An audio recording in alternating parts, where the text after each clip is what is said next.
Welcome everybody. So we were just discussing that there are lots of distractions going on in the world right now, but we are lucky enough to have Joan Monras with us today to tell us about immigration and spatial equilibrium so that we can forget for a while about COVID and US elections.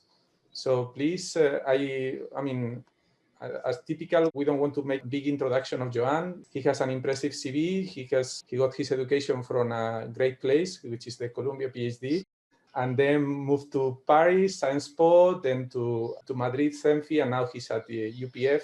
And his papers are great. I encourage you to have a look at his more recent work, and I look forward to listening to him right now.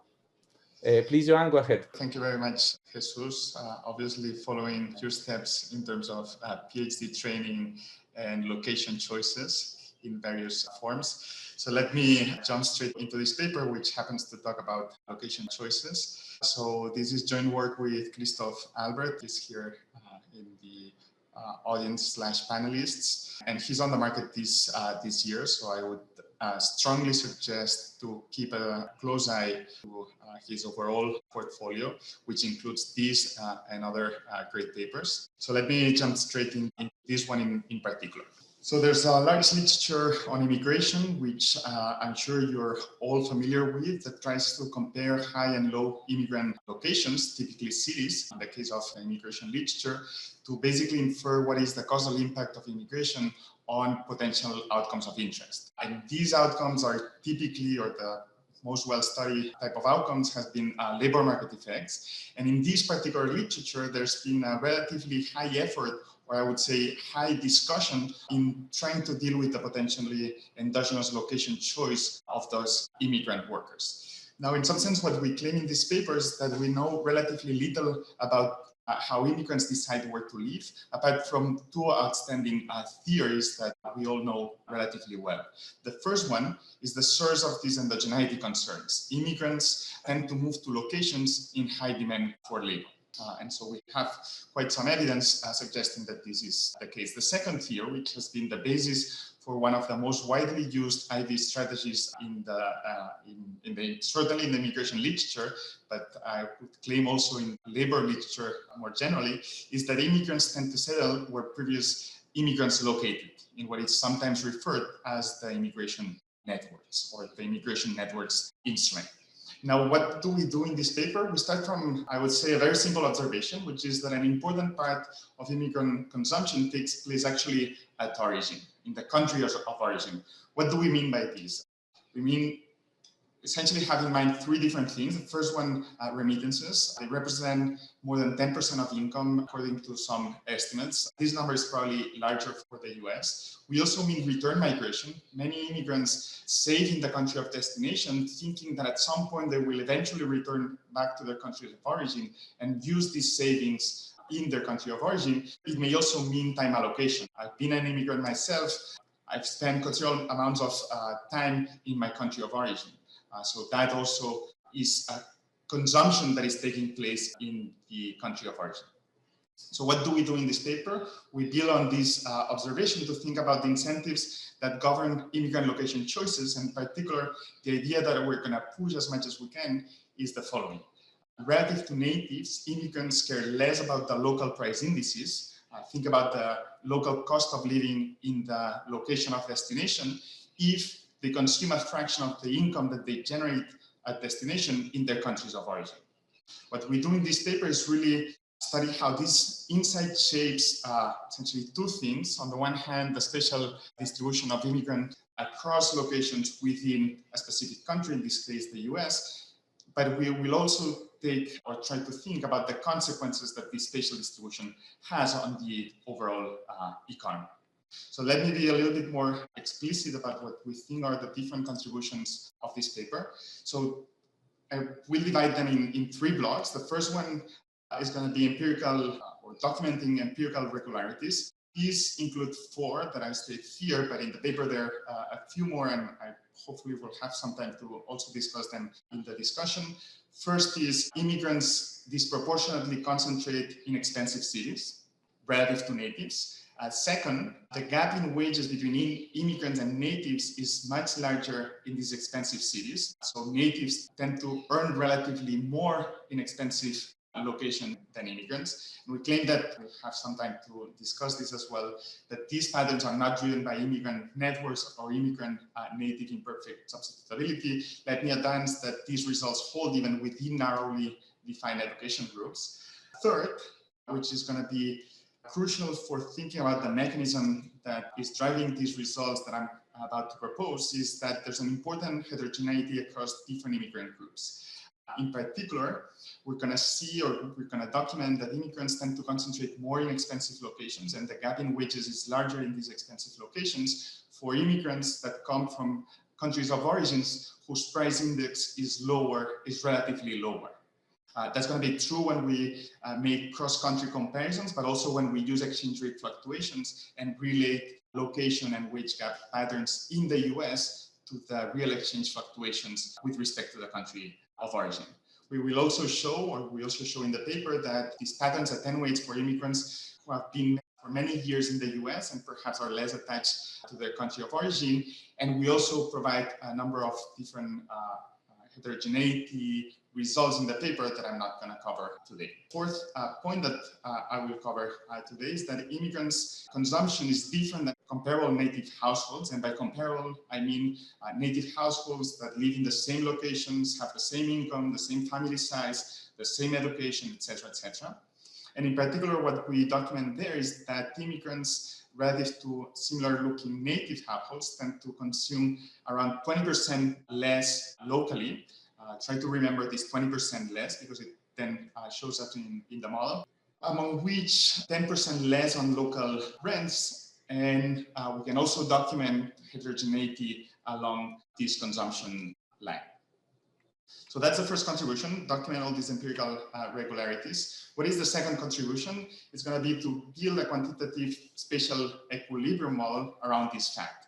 And in particular, the spatial equilibrium model is going to take into account that part of immigrants' consumption takes place at origin. And what we will do with this model is derive the consequences that this has on location patterns and wages. Once we've established the main equations that come from this model, we will basically estimate the model with cross-sectional data for the year 1990. The basic intuition on how we estimate the model is that it tries to match the relative wages and population levels that we see at the metropolitan area country of origin level. Okay, so the relative distribution of immigrants relative to natives for each country of origin across all metropolitan areas. We're going to show that the model fits well the aggregate distribution of population and wages, so an object different than the one we've used to estimate the model, and it performs well also for non-targeted moments, such as describing the heterogeneity in consumption patterns by country of origin, so consumption in the US, the heterogeneity existing by country of origin. And secondly, and I'll try to emphasize this point some more later in the talk, that the model which we estimate in the cross-section for 1990 does a very good job at predicting population changes, both of natives and immigrants, between 1990 and 2000, and also for all other decades, by the way. But I'll show this very explicitly, which is the highest immigrant decade in the US. The third contribution is basically to use the model for mainly two purposes. The first one, as I was kind of anticipating, we will use the model to study how the migration affects the spatial distribution of economic activity. Here, the main claim that we're going to defend is that immigrants essentially move economic activity towards large and expensive locations. Now, from the viewpoint of a spatial equilibrium model, these large and expensive locations are necessarily more productive cities. So essentially what this means is that immigration is moving economic activity towards the most productive cities in the US. At the same time, the model will predict that there's some natives that are priced out from these more expensive locations. Second thing we do with the model is basically the model provides a way for thinking about instrumental variable strategies for immigrant shocks. So the model is going to propose that it's going to be essentially a location choice model, and location choices of immigrants and natives are going to be a function of amenities, wages, and the price index that is going to be specific as a function of your country of origin. In this context, we can think of exogenous variations in amenities or exogenous variation in wages or exogenous variation in price indices as determining the location choice of immigrants across different destinations. In this framework, we will show how we can interpret the immigrant network's instrument as a shift in the amenity value of different locations. We will also see how sort of the first theory on how immigrant locates also location choices also has some bite using Bartik shocks. Most importantly, we will use our ideas and in particular fluctuation in exchange rates interacted with an exogenous determinant of the local cost of living in different metropolitan areas, such as the housing supply elasticity estimated by size QJE paper, to generate hopefully exogenous variation in immigrant location patterns by metropolitan area, first at the country of origin level, that we can then aggregate to build a new instrument for immigrant shocks. With this new instrument, basically we're going to test and confirm our model's predictions on internal relocation. Okay, so that's basically the three contributions that hopefully come out after this talk. So let me jump in and talk about each of these in more detail. Okay, so for the rest of the talk, basically I'm going to first show these motivating facts. Then I'm going to introduce the spatial equilibrium model with immigration, where immigration is going to have this key feature that there's going to be an extra good in the utility function that represents this consumption in the country of origin. And third, I'm going to use this model to develop a new instrument and to test models predictions on the spatial distribution of economic activity. Finally, I'm going to use the model to think a little bit about the aggregates, right? To what extent is important that immigrants are moving economic activity towards these most productive locations and how this translates into aggregate numbers, as you will see. Okay, so just a brief note on data. So what I'm going to be showing today basically uses data available on IPUMS. I'm going to basically show wages and population data using census data. In the paper, we also use CPS to show that all the results replicate essentially with any data set and any time period. We will also use IPUMS data to compute MSA level price indices following Moretti's work. You should think about, Moretti's price indices is really a combination of the local cost of living, which mainly represents rents, and a price index for tradables. The most important component for us is going to be actually these local rents or local price of housing. So really, when I say the local price index, you should keep in mind, or you should have in mind that I'm really referring to this price of housing. In the model, sometimes I'm going to use both interchangeably. We're going to also use real exchange data from the World Bank as well as remittances. We're going to use consumption expenditure survey data to document some of the consumption patterns. Here, I should flag one caveat with this data, which is that it doesn't identify immigrants, it identifies Hispanics. And we're going to use basically Hispanics of Mexican origin. This is quite correlated, or very well correlated, with Mexican immigrants, which are by far the largest group of immigrants in the US during that time period. But I'll try to be careful in flagging again that some of the consumption evidence that I'm going to show is about Mexicans and not all immigrants, although I'll show also consumption data mainly on housing expenditures that refers to everyone else.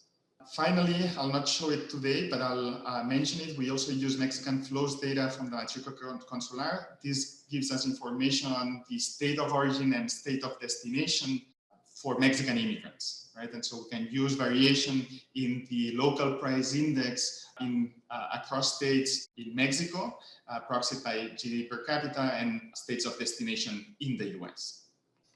All right, so let me jump into showing some of these facts that I was mentioning. All right, so how to document whether immigrants concentrate in expensive cities. So one simple way to document it, which is going to be motivated later in the model, is basically to look at the number of immigrants in location C relative to all immigrants, and all these relative to the number of natives in that location C relative to all natives. And we're going to just relate this to the local MSA price index. Beta coefficient greater than 0 indicates that immigrants concentrate relatively more than natives in the expensive locations. Okay, how do these expensive locations look like? Those are high nominal wage cities, as we know well from spatial equilibrium models. So how does the data look like? When we plot this relative immigrant share against this local price index, basically we see a very tight relationship. This is data for the census of 2000. If we were to do the same graph for any of the years in the census, we would see very similar results. In fact, I've checked, it's not in the paper, but I've checked throughout the century using all censuses in all census years during the 20th century, and that those patterns hold in there as well, irrespective of the immigration levels that we see. We also find similar results with CPS data, for example. All right, so that's the first fact. Second fact is that the gap in wages between immigrants and natives, I'm going to claim that it's larger in these most expensive locations. Now, this result is something that we find with just raw wages, but wages may reflect a bunch of other things as well. So, in particular, one potential concern is to take into account immigrant native imperfect substitutability and other observable characteristics. In order to deal with this, basically net these relative wage gaps from observable characteristics and from immigrant labor supply shocks. How do we do that? Basically, we regress the wages net of personal characteristics of immigrants relative to natives on the relative supply of immigrants relative to natives at the skill level defined by education and experience. And we recover essentially the fixed effects of this regression at the city level for each of the years in our sample. What is this? This is the composition adjusted native immigrant substitutability adjusted relative wage gap between immigrants and natives. We have one of these estimates for each city for each of the years in the census. Once we have this, we can use these composition adjusted measures for any given decade. For example, the year 2000, which I'm gonna show in a second, and we're gonna be able to relate this relative gap in wages between natives and immigrants on the local price index, right? And the reading here is going to be that if beta is negative, so the mirror image of the relative immigrant location choices, the gap in wages between immigrants and natives is going to be larger in these more expensive locations. Okay, so let me show this graph. That's the tight relationship that we get in this case. Okay, again, let me emphasize that we get similar results with raw wages if we just use composition adjusted wages, if we use different years, we use different samples, different data sets, etc. Now, in order to inform a little bit about the mechanisms that may be generating these relationships, one question that may arise is, are there any groups of immigrants for which these patterns dissipate, strengthen? Is it that we can use some heterogeneity to inform why is it that we observe such strong patterns? What we claim is basically that there is indeed some heterogeneity that informs one particular mechanism. How do we do this? First, we provide or we use price of origin variation. So to the extent that it's cheaper to consume in some countries of origin than in some others, the incentives to locate in the most expensive locations are stronger for those immigrants that come from the cheap locations. Or similarly, when we use exchange rate fluctuations, the incentives to locate in the most expensive locations for Mexicans are stronger when the peso is relatively low. Okay, so that's something that we can show, and I'll show in a second this variation. We can do this with census data. Joan, we can also do this with sorry, CPS can I ask you a question? Data. Yes, definitely. I was thinking about heterogeneity with respect to the fact that an immigrant might move by himself or with his household. Because if you move with your household, spouse and children, you're likely to remit less, and so you respond more to local prices, and whether you have explored these. Yeah, so we have explored doing just one cut of the data, which is look at the same regressions with households that report larger families in the US or smaller families. What we don't know is what is the overall size of the household, sure, right? And so this is a limited check that we could do. It works in the expected direction. I think it's a footnote just because the data is not good enough to fully do this exercise.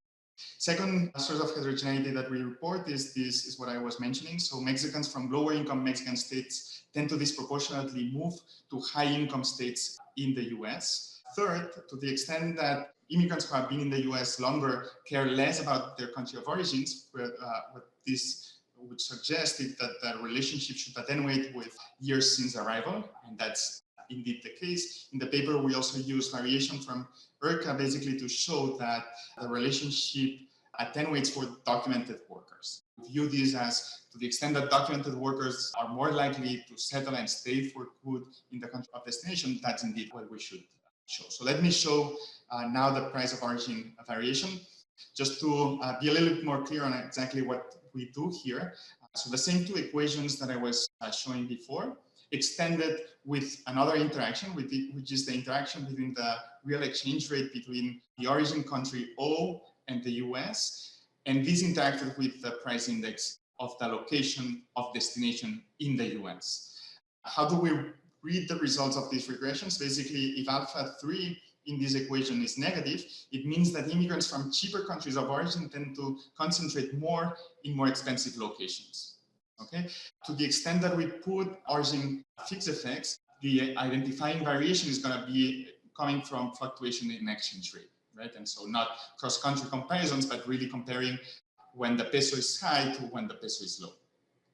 Second thing, almost a mirror image of this is the relative wage equations. This beta 3 going to imply that the wages of immigrants from countries of origin with lower price indices relative to natives is going to be larger. This gap is going to be larger in more expensive locations such as New York. Okay, so let me show these results. As I anticipated, negative estimates for the immigrant concentration, positive estimates for the wage gap. This is true when we do not include immigrant networks, when we do not include MSA fixed effects. All these regressions include country of origin fixed effects. Stays virtually the same when we compute immigrant networks, basically the size of the immigrant population of the particular country in the previous census year. It stays very similar when we include also MSA fixed effects. Let me also highlight here that immigrant networks in this case increase immigrant concentration and decrease wages. That's going to be consistent later with these immigrant networks playing a role of shifting the amenity value of locations to immigrants of the particular countries of origin, something that we will fully incorporate into the spatial equilibrium model, as I will discuss in a second. Okay, so what is this? Sorry. Sure. One question on this table. I'm thinking about the evidence by Jorge Borges that a lot of immigrants in US survey do not report their wages, and these are imputed out of native wages. So this is, yeah, so that, my understanding is that this was perhaps a particularly big concern in the census year of 1980, a little bit less in 1990, and a little bit less in 2000, 2010, right? These results show up in all these census years. Okay. So I don't think it's really what's driving these numbers. Okay, thanks.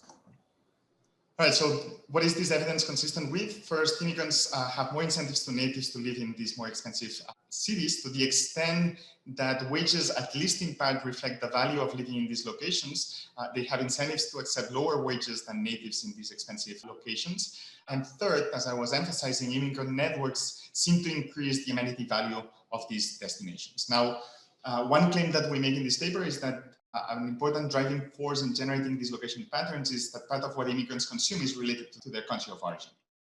So in the paper, again, we provide a number of different checks on that. Let me be relatively brief. So here I'm going to just show that whether local expenditures are systematically lower for immigrants and similar looking native households. And indeed, that's the case. That's the case for consumption expenditure survey data, this 22% lower, as I was mentioning before. It's also true with rent data from the census and ACS data, roughly half of the overall number. Here with census data, we can look at heterogeneity that matches well what the heterogeneity by country of origin. Okay, so let me spend some time developing the spatial equilibrium model. So here, basically, we're going to think about the utility function as combining the amenity value of each location, which is country of origin J specific. Consumption is going to be of tradables and non-tradables. We're not going to deal too much with tradables. Among the non-tradables, there's going to be basically housing, so local goods consumed at destination, and a foreign good, which only immigrants are going to be consuming. Okay. So everyone is going to be maximizing these utilities subject to their budget constraint. And we're going to assume that there is an idiosyncratic taste parameter that avoids corner solutions. Amenities are going to be country of origin specific. Here, there's going to be a common component that is valued by everyone. And here, a country of origin specific component that it's going to be essentially the immigrant network, as I was claiming. From this direct utility, we can obtain this indirect utility, which is simply a combination of the amenity value of the location, the wages in the location, which may be country of origin specific, and the price index relative to each country of origin, which is country of origin specific to the extent that there is the possibility of consuming at origin. This sigma is going to be the elasticity of substitution between consuming at destination or at origin. Now, the structure of the idiosyncratic error term is going to give us the relative share of immigrants from each country of origin that decide to locate in location C. Okay. In terms of the labor and housing markets, let me be a little bit brief here. All that matters here is that there's no perfect competition to the extent that part of the value of living in a location is reflected in wages. We can attain this by assuming nice bargaining in wages between workers and firms. What this is doing is basically splitting the surplus between firms and workers. What this results in is that the wages are going to be a weighted average between the local productivity and how valuable it is for workers to live in a particular location. In this case, driven by the country of origin specific price index and the amenity value of each location. Okay. Housing markets are going to be basically, there's going to be a fraction of the consumption that takes place locally. Okay, which we will take into account. Let me just emphasize two forces here. Immigrants prefer large cities, which in the model, or expensive cities, which in the model are also large, and immigrants consume less locally than natives, right? And so this is going to shape the overall response in aggregate demand, local goods or local housing. From the model, we basically derive these sets of equations. What are these telling us is basically the regressions that I showed already before. So the gap in wages between immigrants and natives is increasing in the local price index, but this is mediated by the country of origin specific price index. Incentives to accept lower wages are higher for immigrants from low price index countries of origin. Mirror image of this is the relative concentration of immigrants across the different locations. We can combine these equations to obtain the equilibrium size of the city as a function of the fundamentals, meaning the productivity and the amenity values of living in each location. Okay. Now, just to give a broader perspective on what do we get from the model, two effects. One is a distributional effect. Immigrants have an advantage for living in the most productive locations, and so they're going to tend to move there. At the same time, there's going to be some natives that are priced out from those locations. Second, there's going to be a general equilibrium effect. So as more economic activity locates in more productive locations, the overall pie becomes larger. All right. How do we estimate the model? So basically, as I was emphasizing in the introduction, we use only 1919 census data. And what we try to do, so we fix two parameters, the share of consumption in tradables and bargaining weight. In the model, we do a number of robustness checks, changing this set of parameters. We parameterize the role of many immigrant networks using this expression here. So one parameter that parameterizes how much immigrants value being surrounded by immigrants of their own country of origin relative to the site of the location. And then what we try to do is to obtain the parameters, which are essentially the elasticity of substitution, which governs the variance or the heterogeneity in the relationships of immigrant locations and relative wage gaps and local price indices, and this alpha F, which measures the importance of these channels in the aggregate data for the average immigrant. So we're trying to get those parameters that make the data close, so that makes the relative distribution of immigrants and the relative wages of immigrants relative to natives as close to the data as possible. Okay, so those are the specifics of how we do this. We then back out from the structure of the model the common component of amenities and productivity that helps to explain native population and wages distribution across metropolitan areas. Okay. Now, what are these parameters that we get? Let me only emphasize two of those. First, sigma. So to the extent that there's heterogeneity across countries of origin, and to the extent that consuming at origin or at destinations or rather substitutes, this number should be larger than 1. That's exactly what we obtain. This alpha F measures for the average immigrant, what's the fraction of income that is devoted to home country consumption. This is roughly 70% of total income. Okay, so this is in line with the independent data that we have on consumption, right? So remember that we estimate the model purely on wage and population distributions. We back out the importance of consumption in the country of origin, which we can compare to consumption data. In the consumption data for Mexicans, this was 20%. Here we get 17%. Okay, the model does good in predicting other aggregate moments. So we can plot the immigrant share against productivity. Model in blue, data in red. We see that patterns match each other pretty well. Also, the relative wage gap at the aggregate level, how it relates to productivity, this declining relationship. There's more dispersion in the data than in the model because there are other factors in the real world that we don't capture. What we do capture is the role of immigrant networks. So these outliers here are places close to the Mexican-US border. Those dots are driven by the immigrant networks moving or acting as an amenity shifter, as I was saying.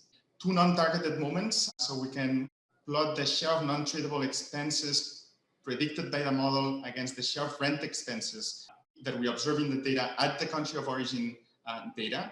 So aggregating over all different metropolitan areas, that's what we get. We get a pretty good linear relationship between the two. Second non-targeted moment, and let me pause here just a tiny little bit.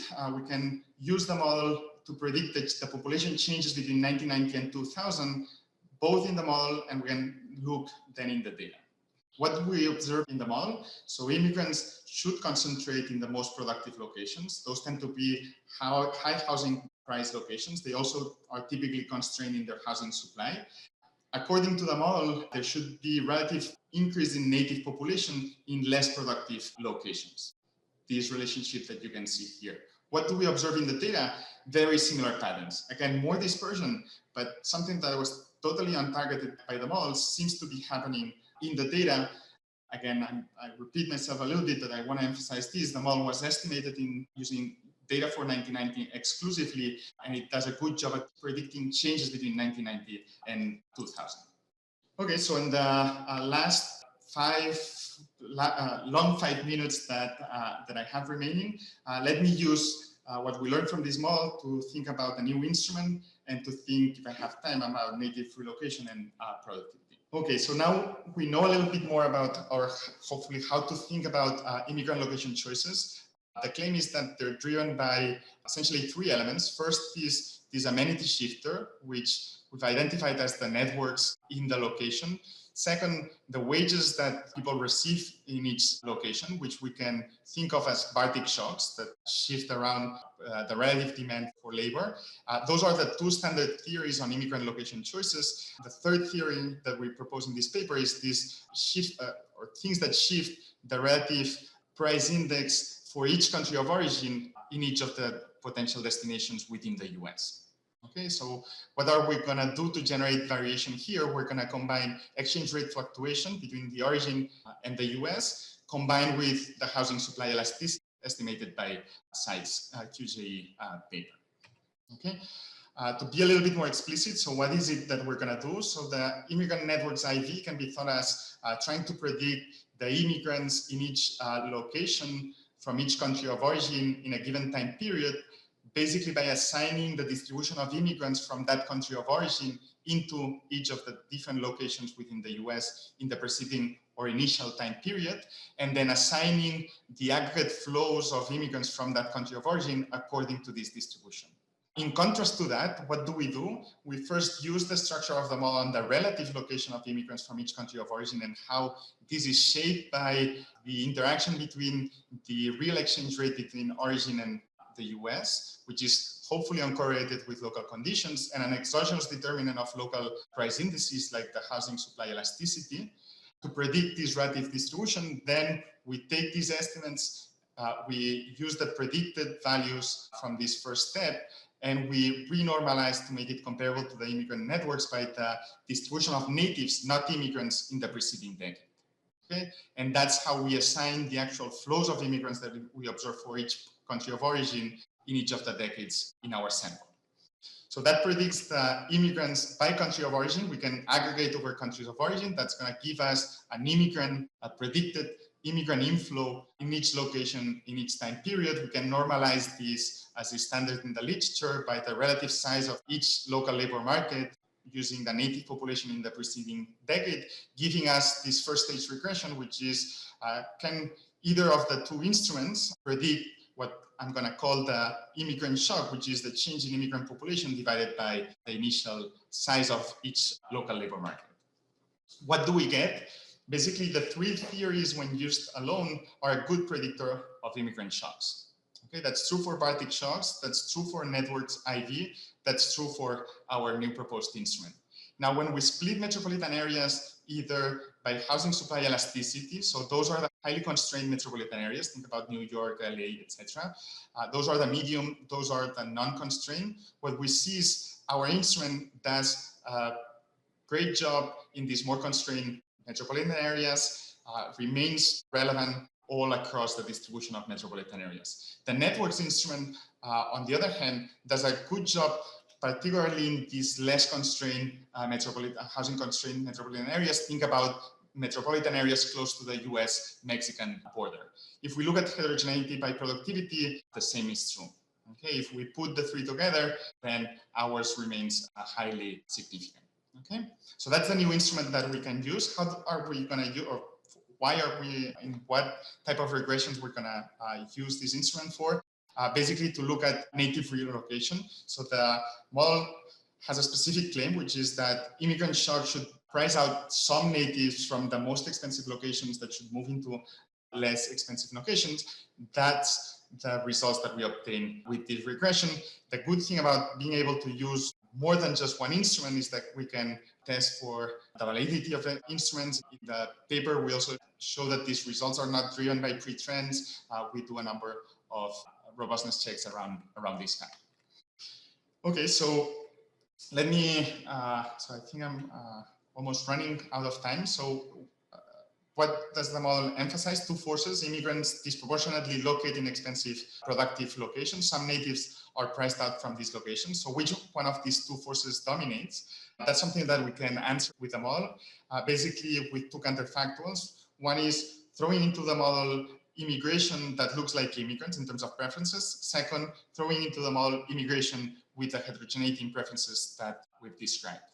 Doing this exercise shows how the distribution of population tilts towards the more productive locations. We can aggregate this up to see how much immigrants contribute to overall TFP growth.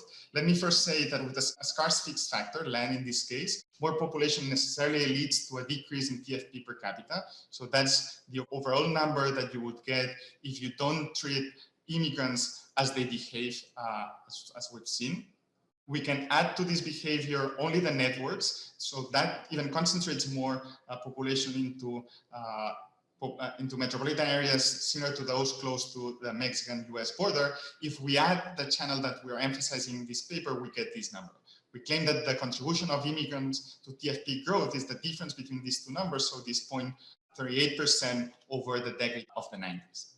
Okay, let me also emphasize that this number is probably a lower bound to the extent that we have not considered here agglomeration externalities and other potential mechanisms. So let me conclude, because I think I'm almost out of time. So in this paper, we start from a simple observation, which is that part of what immigrants consume may be related to their country of origin. This translates into immigrants concentrating in expensive locations, the gap in wages being largest in these expensive locations, and some important immigrant heterogeneity. Let me emphasize that this distinguishes our mechanism, the potential alternative mechanisms that you may have in mind. Let me emphasize also two main takeaways. First, immigrants move economic activity from low to high productivity locations. And hopefully I've convinced you that this paper is insightful to thinking and developing instrumental variable strategies for immigrant shocks.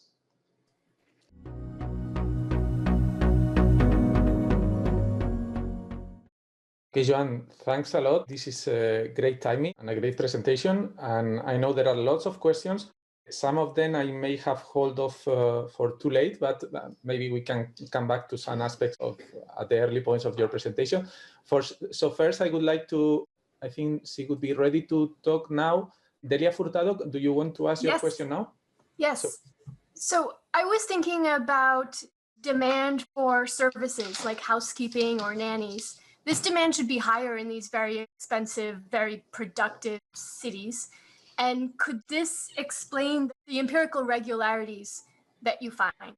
And it could be that if there's more demand for these types of services and it's an expensive place to live, then the immigrants decide to consume in their home countries, especially if the exchange rate is in their favor. So the stories you tell could be true, but how do we know that it goes in the direction that you tell? So relative to this, let me emphasize one quick thing, which is that the prediction of the relative demand for labor in expensive cities would make beta estimate for the wage results the opposite of what we find, right? So this does not seem to be an explanation. On top of this, and it's probably true for many other stories as well, it's too hard to reconcile what we observe in the data unless we make the assumption, which we think is too strong, to make the assumption that immigrants from different countries of origin are different factors of production. Okay, let me say just a third thing about what you mentioned, which, sorry, I spaced out. Sorry, if it comes back, I'll say the third thing. Thank you. Okay, Joan, while that comes back. So now it came back. So let me also emphasize that the results we get, or that I've shown, we get it for each education group, even the very low skill, right? And so if it is a demand story for services that use some skill, some particular skill intensity or something like this, it's not fully in line with the data either. Giacomo? Hi. So, well, first of all, thanks for the great presentation. I asked this question on the Q&A before, but Christoph suggested to ask it during the Q&A time. So I see that the model is static and it's certainly coping with a lot of complexity already. However, I would like to know whether it can account for a selection into migration via time preferences or expected the differential wage path growth for migrants relative to natives or among migrants who choose to leave themselves. And what I think is that this could play a role in location decisions, and it could happen through migration choice or through selection into return migration. Yes, so I think the quick answer is yes. So the way we've done to simplify this aspect is to basically put everything into this foreign good, which encapsulates future consumption and all these things to make the model a little bit simpler. But the answer is yes, and I hope at some point to be able to have such a model. That's great. Thank you so much. We have a couple of other questions in the Q&A. So please, Julio, go ahead. Hey, yeah, my question was related with the previous person said. And again, it's just going back to the alternative explanation of, complementarity between high-skilled natives in, expensive cities, what they consume, such as, cuisine and nannies, like the previous commander said. And, part of these wage gaps could be explained by, like the massive wage gaps could be explained by difference even within industries. So I'm thinking here about Cortez JPE paper of 2005. Yeah, so let me emphasize a couple of points that I think, so I don't know if the question is finished.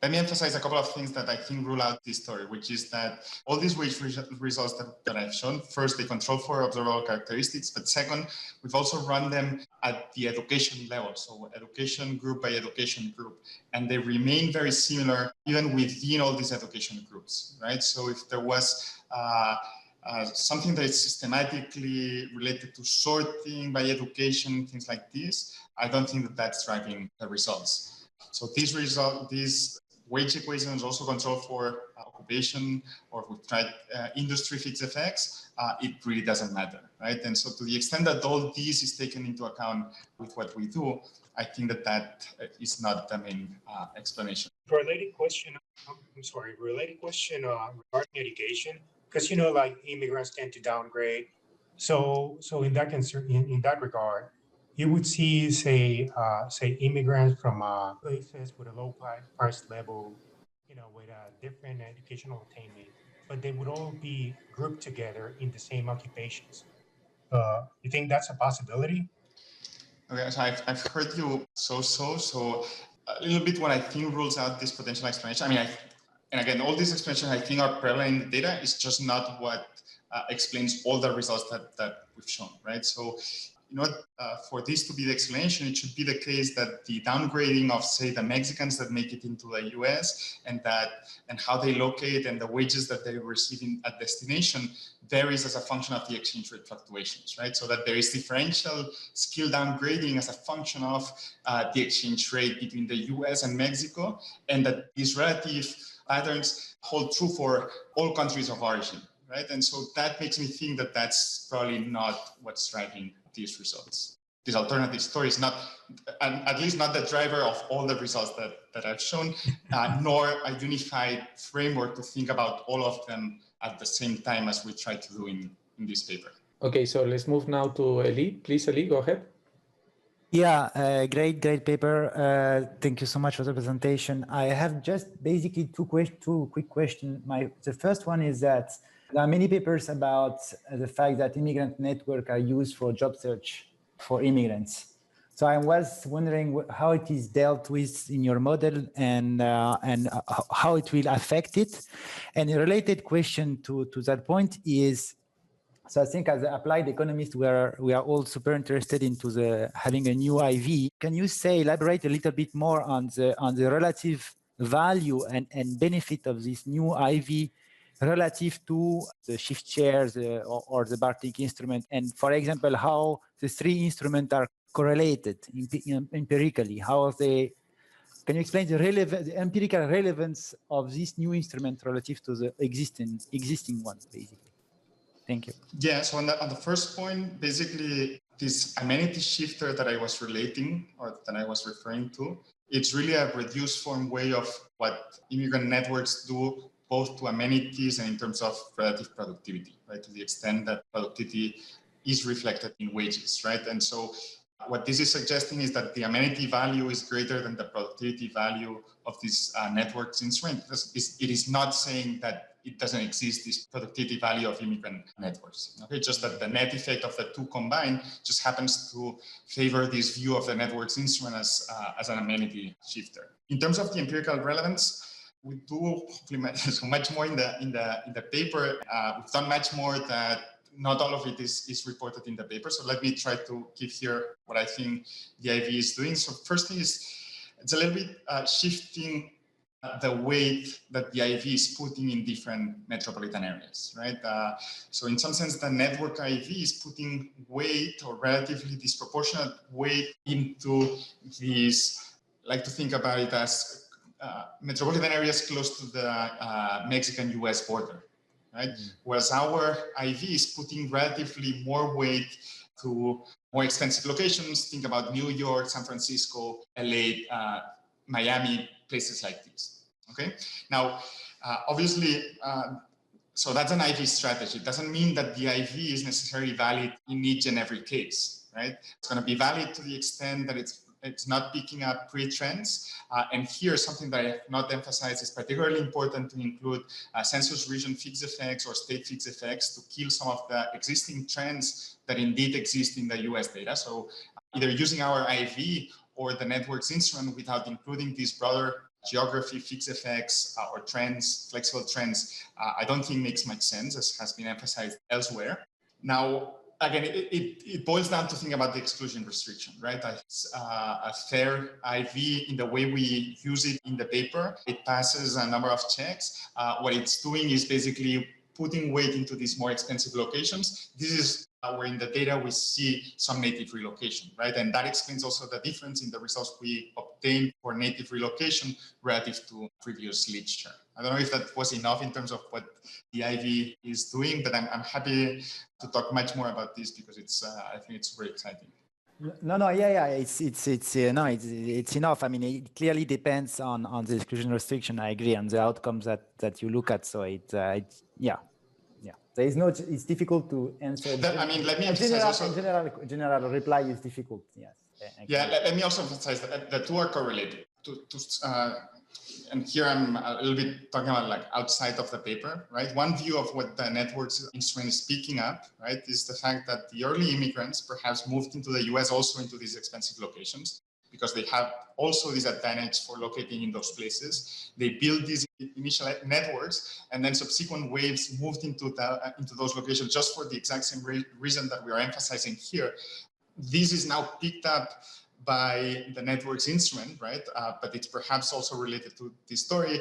I mean, it's a little bit more complicated, right? What we can do precisely is to, in a given decade, conditional on the importance of the location for immigrant flows, what is the role of our newly proposed instrument? And here we see that it has quite some bite in predicting immigrant shocks. Okay, thanks, Joan. So we have one last question from Giuseppe D'Arcangelis. Please, Giuseppe, go ahead.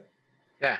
So, John, thanks for your presentation. Very, very interesting. I mean, my attention was caught by one of your main takeaways, the fact that immigrants move economic activity from low productivity to high productivity places. So my question is this related in some ways to the economic structures of this new location, of these places? Say, the high productivity places, maybe they are more characterized by services rather than manufacturing. And in this case, probably you are catching more complementarity between natives and migrants in this particular location, due also to the economic structure in these places. What do you think? Yeah, so relative to this point, so definitely, I mean, it boils down to what do we think generates the productivity advantages in some cities that enable to sustain higher wages and higher price levels, right? That's and this boils down to how we think about the spatial distribution of economic activity. That's essentially the spatial equilibrium models, right? And obviously, there are many things that may explain this. One is the relative scale economies in those different places. For this, I would tend to think more that it's about the quality of the firms that are attracted to different places rather than just necessarily the sectors prevalent in different cities. Perhaps this is influenced by the recent, but what we know about what drives productivity advantages. But it's certainly, the claim is a little bit narrower in what we do in the paper, in the sense that what we claim is not just that immigrants move, in the sense that immigrants disproportionately move just to these inherently more productive locations for whatever reasons that can sustain this high level of nominal wages, high prices in equilibrium. Thank you. Okay, so thanks a lot to all of you for participating, and particular thanks to Christoph for handling some of the questions and part of the chat, and of course to Joan for a great presentation. And I look forward to listening from you in the presentation next week. See you all. Thank you very much for the nice comments, and I'll take a look at the ones you've made in the chat and make sure I discuss those with Christoph as well.